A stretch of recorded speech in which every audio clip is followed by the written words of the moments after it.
Before we move to the next hour, the top of the hour, just a very, very quick thought from you. I mean, how easy was it to apologise, Simon? We're going to the Muslim Brotherhood spokesman who is speaking right now.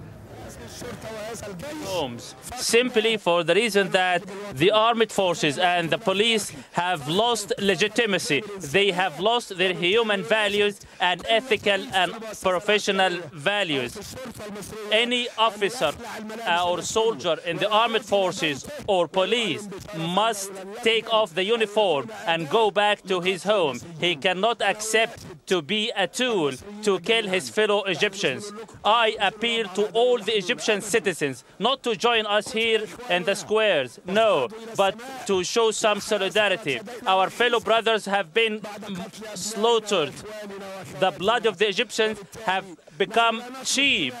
We are not asking for assurance or security, but we all only ask you to maintain your human values, to keep your conscience clear, to take to all the streets and squares of Egypt, to voice out your cry that the military state has come to an end.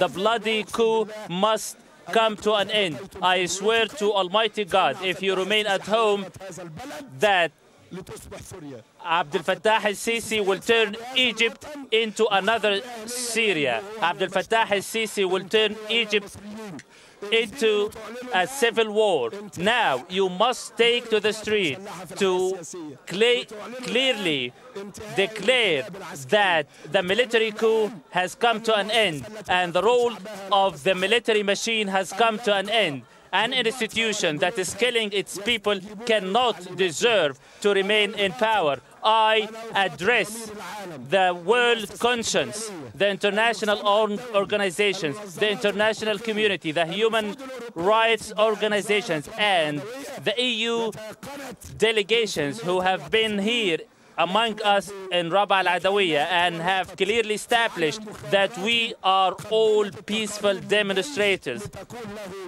as if they have came out from here presenting intelligence reports to the police and armed forces to slaughter us easily. If you do not move now, if the international community, the international human rights organizations do not move swiftly and immediately to stop this massacre, they will be implicated and accessories to the murder of the Egyptian people. And you cannot be forgiven throughout history that you have come here not to mediate, but to provide intelligence reports to Abdel Fattah al-Sisi. Finally, I express solidarity to the brave, intrepid, steadfast Egyptians who have stood firmly to their ground, offering sacrifices not for personal gains or partisan gains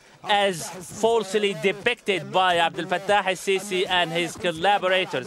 I swear by Almighty God that our fellow brothers here have been staging a peaceful sit-in, sacrificing their own bloods simply for the Egyptian people, for the Egyptian citizens, to put an end to the military machine, to put an end to dictatorship, the military dictatorship, to offer dignified way of life to the Egyptian. Not anymore. This time is gone. I ask you to take to all the streets and squares in Egypt to declare it out clearly that the military coup has ended and the police state has come to an end. Egypt will remain a civil state where every Egyptian should hold his head high in dignified life. My own daughter has fallen martyred together with other fellow martyrs.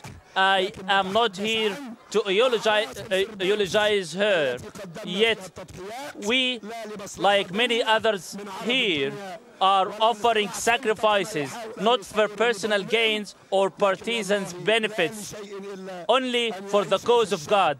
only for the Egyptian people to lead a dignified life in dignity, in pride, and in honor, independent. And thank you very much.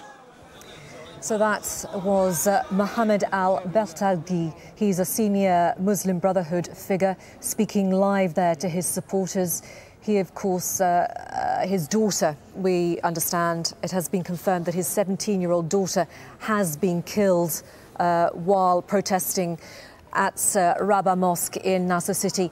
He is saying, he's describing it as being a bloody coup. He says the military will turn Egypt into Syria. He says it was a peaceful sit-in. He's condemned what he called the bloody coup, and he said that if the international community does not do more, does not move swiftly to stop the massacre, he says the international community will be accessories to the murder of the Egyptian people.